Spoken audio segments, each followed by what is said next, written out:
இயேசுவில் பிரியமானவர்களே, இன்னைக்கு பாஸ்கா காலத்தின் 2ஆம் வாரத்துல வெள்ளிக்கிழமையில் நாம பயணப்பட்டு கொண்டிருக்கிறோம். இன்றைக்கு ஆண்டவர் சிந்திப்பதற்காக நமக்கு தந்திருக்கின்ற நற்செய்தி வாசகம் என்னன்னா, யோவான் நற்செய்தி 6ஆம் அதிகாரம் 1-15 வரை உள்ள இறை வசனங்கள். இது ஒரு முக்கியமான பகுதி, நம்முடைய வாழ்க்கைக்கு தொடர்பு உள்ள ஒரு நற்செய்தி. ஆம் அன்புக்குரியவர்களே, 5 அப்பங்களையும் 2 மீன்களையும் ஆண்டவர் கைகளிலே எடுத்து அவர் ஆசீர்வதித்து 5000 பேருக்கு அவர் மிகவும் அற்புதமான விதத்திலே பகிர்ந்து கொடுக்கின்ற நிகழ்வை பற்றி தான் இந்த செய்தி நமக்கு சொல்லித் தருகிறது. அன்புக்குரியவர்களே, இது நம்முடைய உடல் பசியை மட்டும் கொண்டது கிடையாது.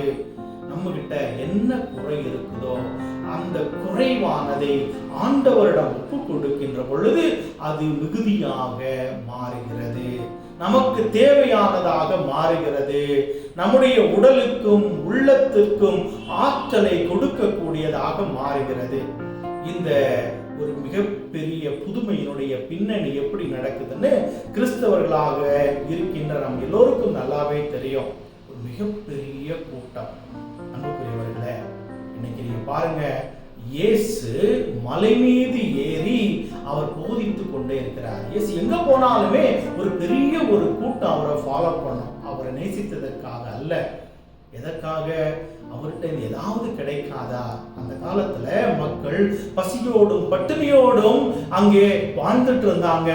அந்த நேரத்துல தான் இயேசுவோடு போனா ஏதாவது கிடைக்கும், ஆசீர்வாதம் கிடைக்கும், இல்லது உணவு கிடைக்கும், ஏதாவது நம்முடைய வாழ்வுக்கு தேவையான அறிவுரை கிடைக்கும்னு இயேசுவை தேடி தேடி போயிட்டு இருந்தாங்க. எல்லாவற்றுக்கும் மேலாக உடல் நோயோடு தொழில்நோயோடு இருந்த மக்கள், கண் பார்வை இல்லாமல் காது கேட்காமல் நடக்க முடியாமல் இருந்தவர்களுக்கு அதிசயம் அற்புதம் கிடைக்காதா அப்படின்னு ஒரு இயக்கத்துல இயேசுவை தேடி போய்கிட்டே இருந்தாங்க.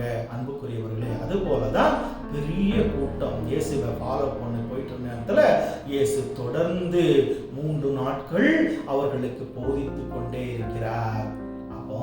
அந்த நாளினுடைய இறுதி வேளையில நீங்க பாத்தீங்கன்னா சாயங்காலம் வேலை ஆயிடுச்சு.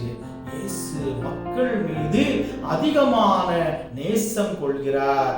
என் உணவின் வடிவத்திலே நம் ஒவ்வொருவருக்கும் காட்சி கொடுக்கின்ற நற்கருணை ஆண்டவர் நாம் இந்த உலகத்தில் இருக்கின்ற பொழுது தன்னுடைய மக்கள் பசியாக இருப்பதற்கு அவர் என்னைக்குமே அனுமதிப்பது கிடையாது. ஆம் அன்புக்குரியவர்களே, அப்ப சீடர்கிட்ட கேட்கிறாரு, ஏதாவது உணவு கிடைக்குமா அப்படின்னு கேட்ட பொழுது என்ன சொல்றாங்க, இவ்வளவு பெரிய கூட்டத்துக்கு எப்படி நம்மளால உணவு இங்க வாங்க முடியும், வாங்கினா கூட அந்த அளவுக்கு காசு இல்லையே அப்படின்னு சொல்றாங்க. அன்புக்குரியவர்களே, இயேசு இந்த சீடர்கிட்ட எதிர்பார்த்தது என்னத? ஆண்டவரே, நீர் இருக்கின்ற பொழுது எதற்கு நாங்கள் அஞ்ச முடியும், எதற்கு நாங்கள் பயப்படணும், நீர்தாமே எல்லாவற்றுக்கும் நிறைவு வாழ்வு அப்படின்னு சொல்லி இயேசுவின் மீது இவர்கள் கையை காட்டி இருந்தானா கண்டிப்பாக அவர் இவர்களை நேசித்திருப்பார், போற்றி இருப்பார், புகழ்ந்திருப்பார், இவர்களை இன்னும் அதிகமாக அரவணைத்திருப்பார். ஏன்னா இவர்களுக்கு தன்னுடைய வல்லமை தெரிந்திருக்கிறதுன்னு. எப்படி இந்த சீடர்களுக்கு இயேசுவிடம் வல்லமை இருக்கிறதா இல்லையான்னு எப்படி உங்களுக்கு தெரிஞ்சிருக்கும்? முதலாக இயேசு செய்த புதுமை என்ன? கானா ஊர் கல்யாணத்துல தண்ணீரை திராட்சரசமாக மாற்றியது. அங்கே தண்ணீர் சாதாரண தண்ணீரை ரசமாக மாற்றி அந்த ஏழை பெண்ணினுடைய கண்ணீரை இயேசு துடைத்ததை இந்த சீடர்கள் பக்கத்திலிருந்து பார்த்தார்கள். அவ்வளவு பெரிய அவமானம், கேவலத்திலிருந்து அந்த குடும்பத்தை மீட்டெடுத்த ஆண்டவரால் இது கண்டிப்பாக முடியும். எங்கெல்லாம் இயேசு போனாரோ அவர்கள் இயேசுவோடு பயணம் செய்தவர்கள் இந்த சீடர்கள். சின்ன சின்ன காரியங்களை இயேசு புதுமைகளாக செய்து கொண்டு வந்ததை இவர்கள் கண்கூடாக பார்த்தவர்கள். அன்புக்குரியவர்களே, இவங்க கை வச்சுட்டாங்க, வேற வழி இல்லை. மிகப்பெரிய கூட்டம், நேரம் ஆயிட்டே இருக்குது, இருட்டாயிட்டே இருக்குது, மக்கள் எல்லாம் கொஞ்சம் கொஞ்சமா நம்ம அனுப்பிடலாம், நம்மளோட வேலை முடிஞ்சிச்சு, நம்ம ஃப்ரீ ஆயிடலாம் அப்படின்னு கையை கழுவ பார்த்த நேரத்துல ஒரு சிறுவன். அன்புக்குரியவர்களே, குழந்தைங்க, சின்ன பிள்ளைங்க எல்லாமே கனி உள்ளவர்கள்.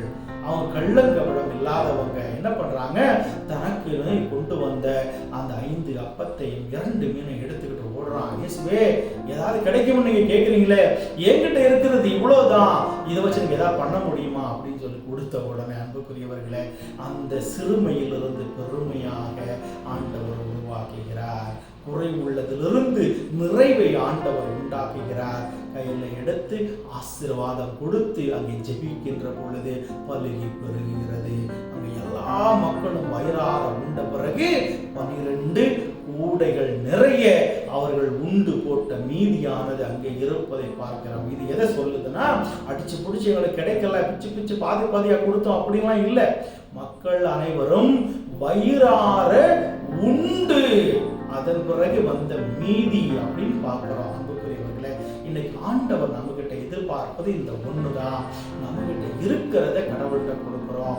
நம்மகிட்ட ஒரு கார் இருக்குது, நகை இருக்குது, இன்னும் பணம் இருக்குது, அதை இயேசுகிட்ட கொடுக்க முடியுமா? அதை அவர் எதிர்பார்க்கல. அன்புக்குரியவர்களே, உங்களிடம் நல்ல உள்ளம் இருந்தால் அதை நீங்கள் இறைவனிடம் கொடுங்கள். நல்ல ஆற்றல் இருந்தால் அதை இறைவனுக்காக பயன்படுத்துங்கள்.